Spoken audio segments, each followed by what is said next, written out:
Welcome to the Manifesting Millions podcast. I am your host, Rashida McFerrin, and today we're going to be talking about money and meaning.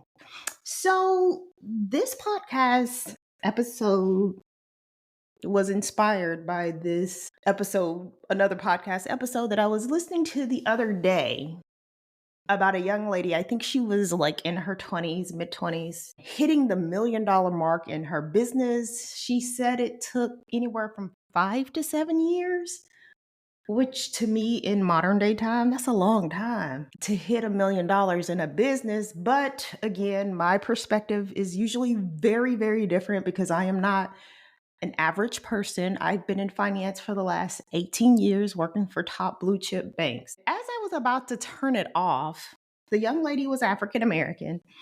I listened to her tell her story about how she grassrooted basically her business and knuckled her way to $1 million. And then she started crying halfway through the episode.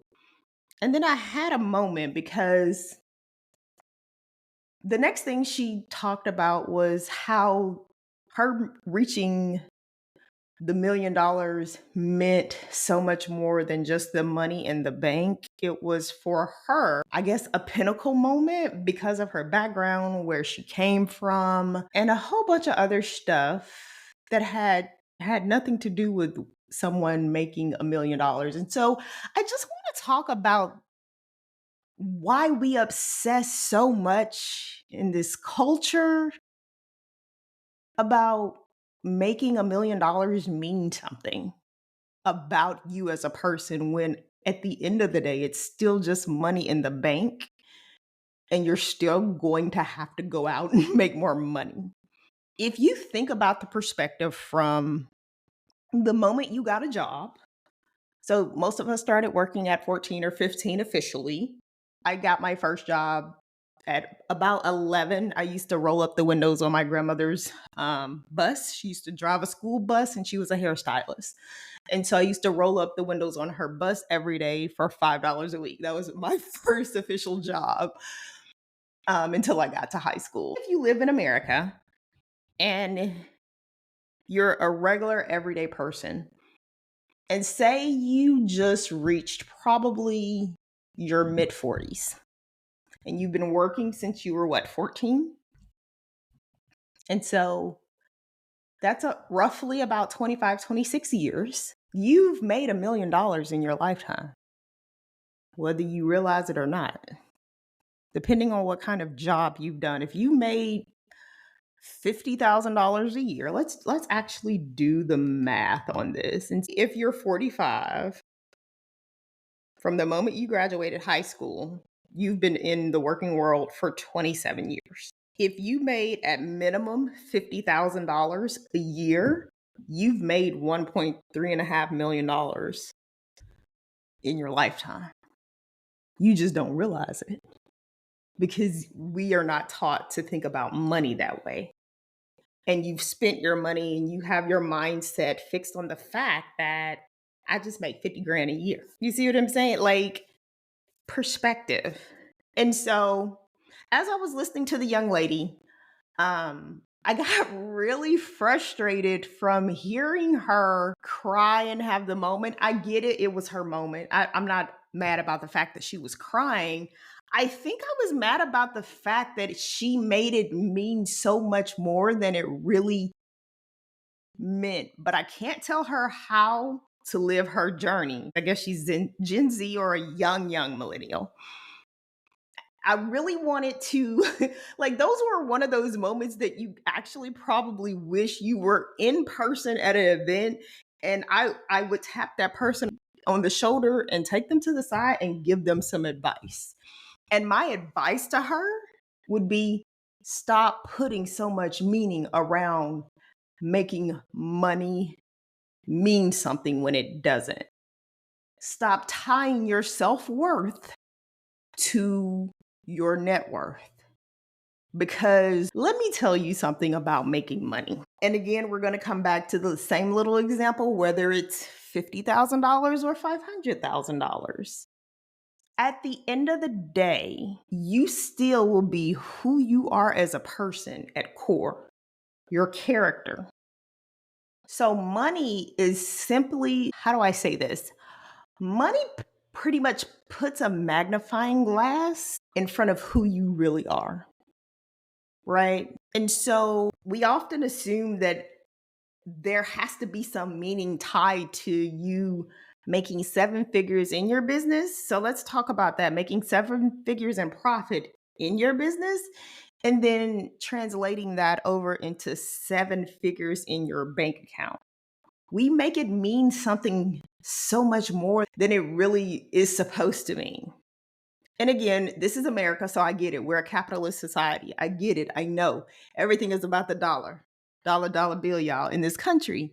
But I just want to ponder on the fact that maybe we put too much significance on the amount. Like I was listening to this one guy do this podcast.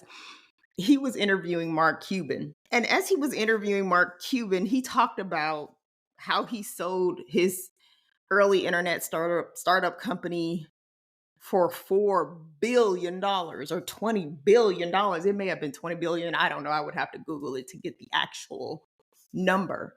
But the amount of emphasis this man put on billion, like that was going to change something.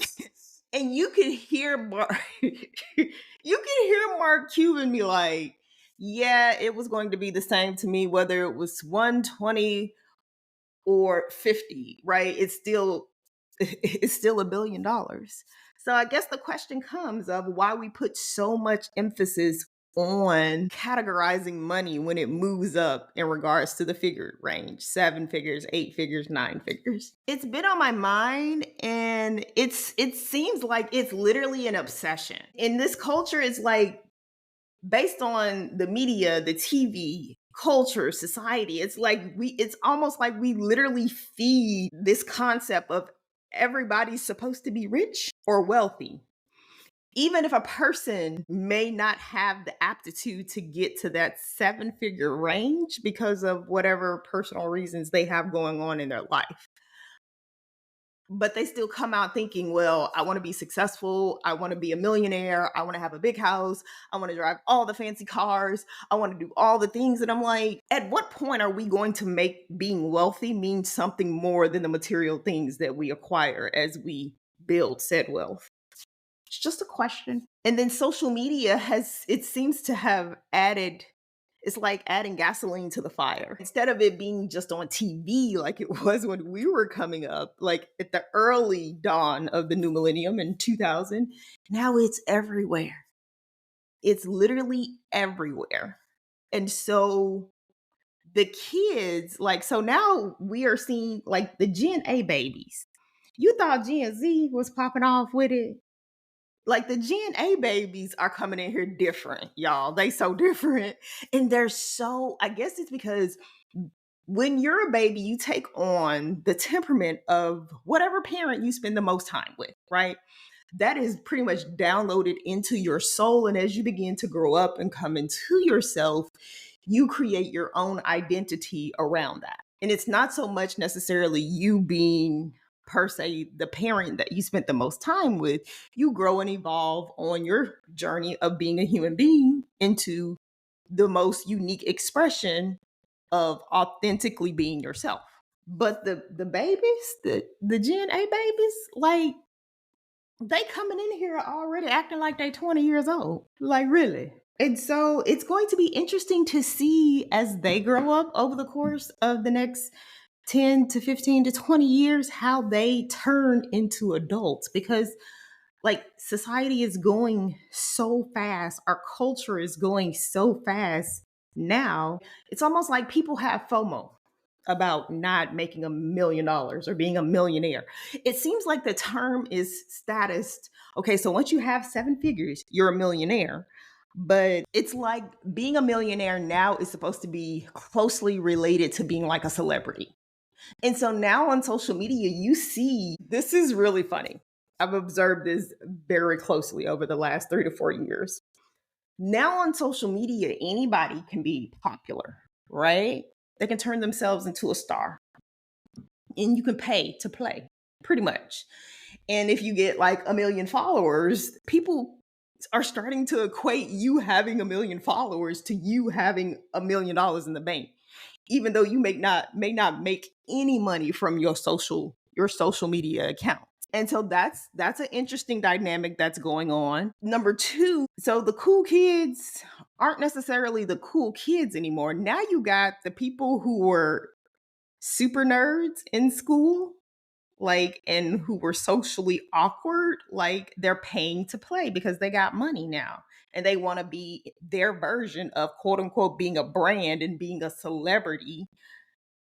And they're turning themselves into a social media star.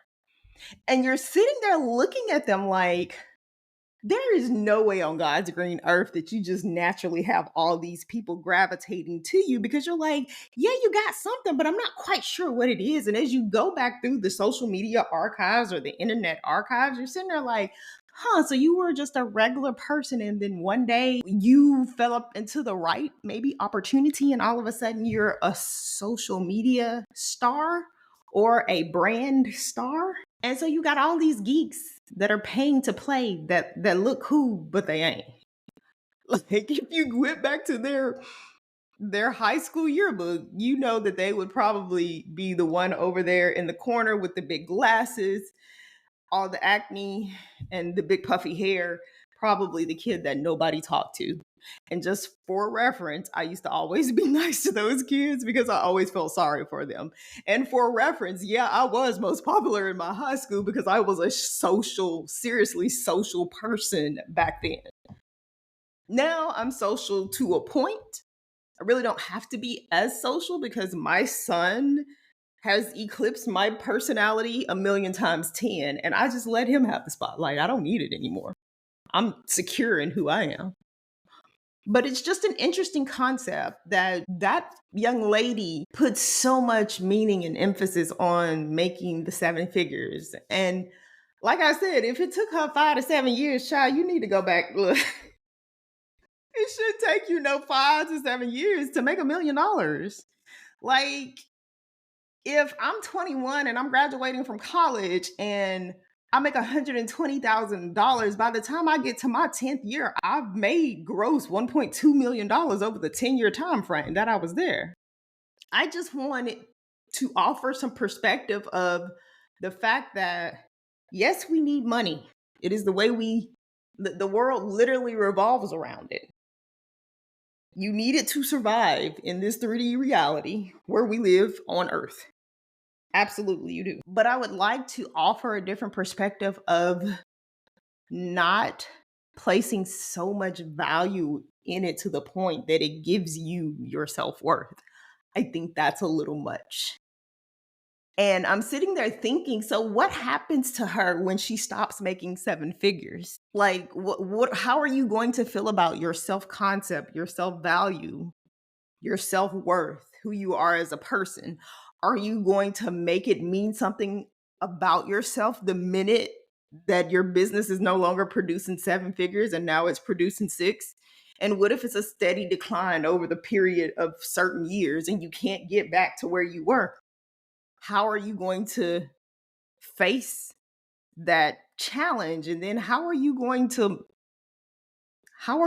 get through it if your identity is tied to that seven figures that you made at one point in your life? It's just a matter of perspective. So I really didn't have anything else to talk about, but I did want to jump on and talk about that real quick. If you've been in this country and you've been minimum working for 20 years, and like I said earlier in the episode, if you've made $50,000 a year, you've grossed at least $1.3 million in your life.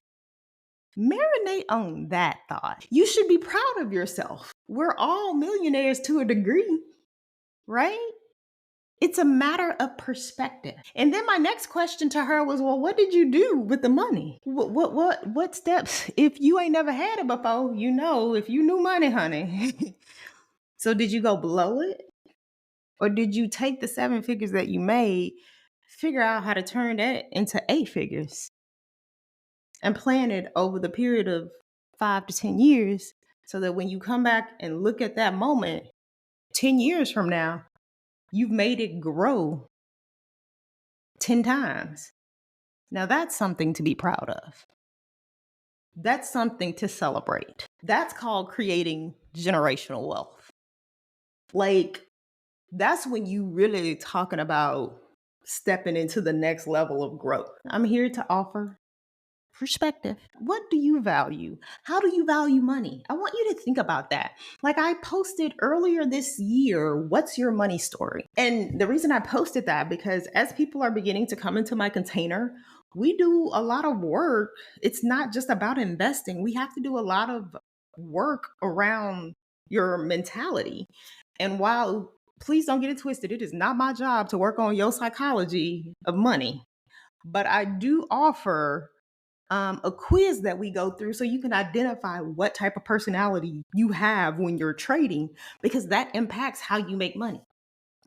That is all for this episode. I hope something I said has been valuable to you.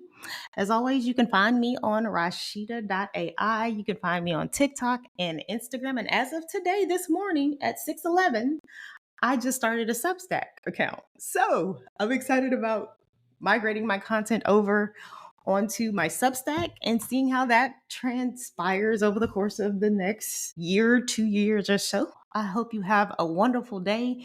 This is our Friday, technically, for us. So it's our weekend. I hope you have a wonderful weekend, and I will see you in the next episode. Bye for now.